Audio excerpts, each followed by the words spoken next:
अस्सलाम वालेकुम। अच्छा, सबसे पहले इस सॉफ्टवेयर में आपको यहाँ पर क्या बोलते हैं, इसका इंटरफेस शो होगा। जहाँ पर अगर हम प्रोडक्ट्स में जाते हैं तो यहाँ पर इंपोर्ट की ऑप्शन आ जाती है, ठीक है।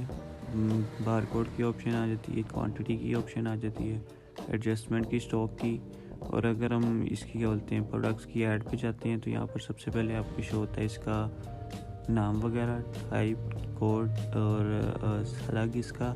थोड़ा सा अगर हम नीचे जाते हैं तो यहाँ पर हमें शो होता है वेट इसका, ठीक है, और कैटेगरी शो होती है। उसके बाद अगर हम जाएं थोड़ा सा नीचे तो यहाँ पर उसका यूनिट शो होता है और प्रोडक्ट की कॉस्ट वगैरह शो होती है, प्राइस वगैरह शो होती है कि आपने अपनी प्रोडक्ट्स की सेल की ऐड होनी है, जो प्राइस वगैरह और जो कॉस्ट है वो। उसके बाद सीधा हम जाते हैं प्रोडक्ट्स को क्या बोलते हैं अपनी ऐड आउट के लिए। तो इसमें ये आपके सारे प्रोडक्ट्स ऐसे ही इसमें होंगे ऐड, ऐसे भी हो सकते हैं और आप क्या बोलते हैं इसको अपनी एक्सेल की शीट में भी हो सकते हैं, ठीक है। इसमें आते हैं तो यहाँ पर हमें सबसे पहले CVV शो होता है, मतलब कि एक्सेल की फॉर्म में भी सेल ऐड हो सकती है। उसके बाद हमें डिलीवरीज होती हैं शो, POS की सेल शो होती है और वो सेल्स की लिस्ट होती है शो, ठीक है। अगर हम थोड़ा सा नीचे जाएँ तो क्वाटेशंस में हमें इसकी क्वाटेशंस होती हैं शो। इसका मतलब ये होता है कि अगर कोई कस्टमर्स आपके पास आके मांगते हैं आइडिया कि यार ये प्रोडक्ट है हमारी, कितनी है इसकी क्वांटिटी, इसकी कितनी हमारा टोटल जो होगी कहते हैं अमाउंट वगैरह बनेगी, वो आपने इसमें जाके उनको बताना है, ठीक है।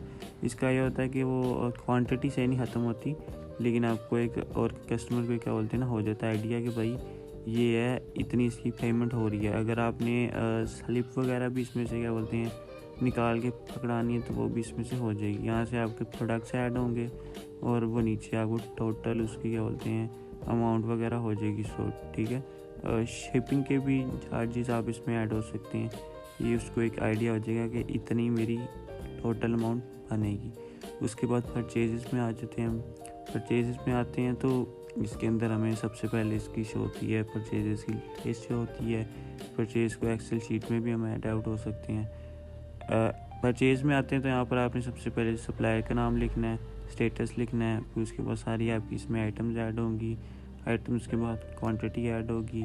उसके बाद अगर आपने पेमेंट अभी से लेनी है तो ठीक है, वरना ये बाद में भी इसमें ऐड आउट हो सकती है, ठीक है। और इसको अगर आप सबमिट होते हैं तो वो इसमें परचेज ऐड हो जाएगी आपके आइटम्स की। उसके बाद अगर हम आते हैं रिटर्न्स में अपनी, तो इसमें ये जो आप कस्टमर्स की और रिटर्न्स वगैरह होती हैं आइटम्स, वो इसमें ऐड होंगी। कस्टमर का नाम लिखना है आपने ऊपर।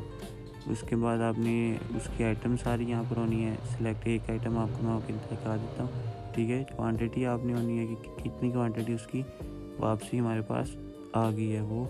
उसके बाद आप इसको सबमिट पे होंगे क्लिक, तो ये इसमें रिटर्न भी हो जाएगी ये सारा, ठीक है। इसमें अंदर हमारी रिटर्न भी ऐड होगी। उसके बाद अगर हम शूज़ में आते हैं तो इसमें अगर कोई शॉप के ऊपर आपका आते हैं स्टाफ वगैरह के, वो कुछ इसमें से हेल्प वगैरह ना हो सके, उसका एक क्या बोलते हैं अलग होता है यूज़र्स। कस्टमर्स आ जाते हैं, सप्लायर्स ऐड आउट आपके यहाँ से होंगे, ठीक है। और बिलर्स आपके क्या बोलते हैं यहाँ से ऐड आउट होंगे सारे, ठीक है। कस्टमर्स भी आपके क्या बोलते हैं यहाँ से ऐड आउट होंगे। उसके अगर थोड़ा सा नीचे हैं तो यहाँ पर हमारे पास शो होते हैं इसके नोटिफिकेशंस, कि अगर आपने कोई अपनी आइटम पे नोटिफिकेशन कहते हैं लगाया हुआ है कि इतनी सी क्वांटिटी हो जाए तो मुझे शो हो, वो आपको यहाँ शो होगी। फिर हम आ जाते हैं अपनी सेटिंग्स में। सेटिंग्स में आपके पास प्रिंटर्स होते हैं शो, इसकी करेंसी शो होती हैं, ठीक है।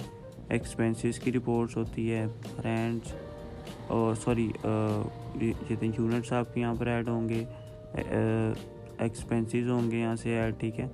और कैटेगरी यहाँ से ऐड होगी। और उसके बाद बैकअप्स का ऑप्शन आ जाता है। उसके बाद वेयर हाउसेस का ऑप्शन आ जाता है, वैराइटीज़ का ऑप्शन आ जाता है, ठीक है। ये सब कुछ आपका यहाँ से ऐड होगा, ठीक है। यहाँ से आपका अपना प्रिंटर भी यहाँ से हो जाएगा ऐड। उसके बाद अगर हम जाते हैं अपनी रिपोर्ट्स में आपको आपकी जो डेली सेल्स वगैरह की मंथली रिपोर्ट्स, वो सब कुछ आपको यहाँ पर शो होगा। रिपोर्ट्स में जाते हैं तो सबसे पहले हमें शो होती है इसकी रजिस्टर की रिपोर्ट कि इतनी आपने सुबह खोली थी अपना सेल, तो आपने 1000 रुपये इसमें इनपुट हुआ था, और जब रात को आपने इसको क्लोजिंग हुई है इसकी, तो आपके पास इतनी टोटल पेमेंट बन गई है, ठीक है। वो यहाँ पर शो होगा। उसके बाद प्रोडक्ट्स की रिपोर्ट्स आ जाती है और वेयर हाउसेस की आ जाती है और प्रोडक्ट्स की और एडजस्टमेंट की कैटेगरी रिपोर्ट, ब्रांड्स की रिपोर्ट, सेल्स की रिपोर्ट्स, मंथली सेल्स की रिपोर्ट्स, पेमेंट्स की रिपोर्ट्स, प्रॉफिट एंड लॉस की रिपोर्ट्स, उसके बाद कस्टमर्स की रिपोर्ट, ठीक है, सप्लायर्स की रिपोर्ट, और एंड पे हमारे पास आ जाता है स्टाफ की रिपोर्ट्स, ठीक है। ये सारा कुछ आपको रिपोर्ट्स में शो होगा। और मैं आपको थोड़ा सा इसका POS का कहते हैं इंटरफेस दिखा देता हूँ, आपको इसका भी आइडिया हो जाएगा।